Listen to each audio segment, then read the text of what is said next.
The ruins of Karosta's military harbour are one of Edgars Dambrets's favourite spots, even in a rainstorm. The 20-year-old knows no better place to practice his dance steps.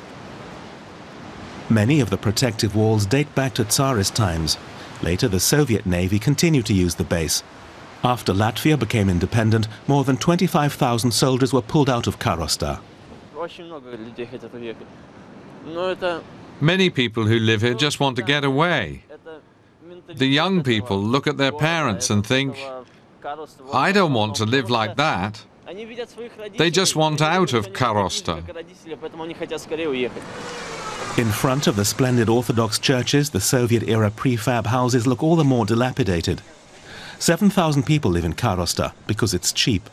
Many of them feel closer to Russia than to distant Brussels. The improvements promised 10 years ago when Latvia joined the European Union have not panned out. Unemployment is high and new jobs are not in sight. I grew up here. It's a fairly wild and dangerous area.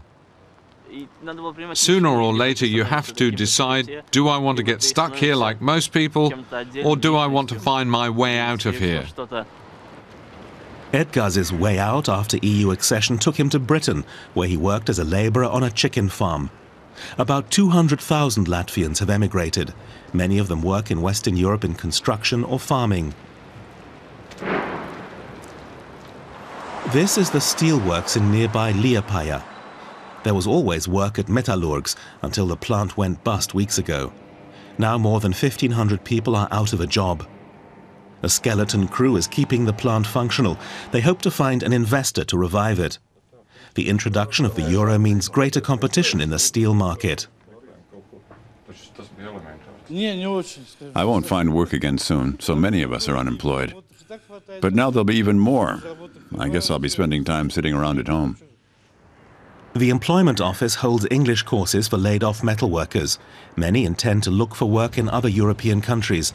And the Latvian government is happy about everyone who doesn't go on welfare when public coffers are so empty.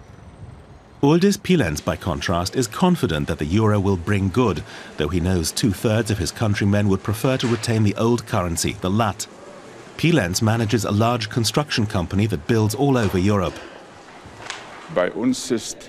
For us, the euro is a financial instrument, just like the lat. And the lat was already pegged to the euro for 4 or 5 years. We've already been living with that fixed corset.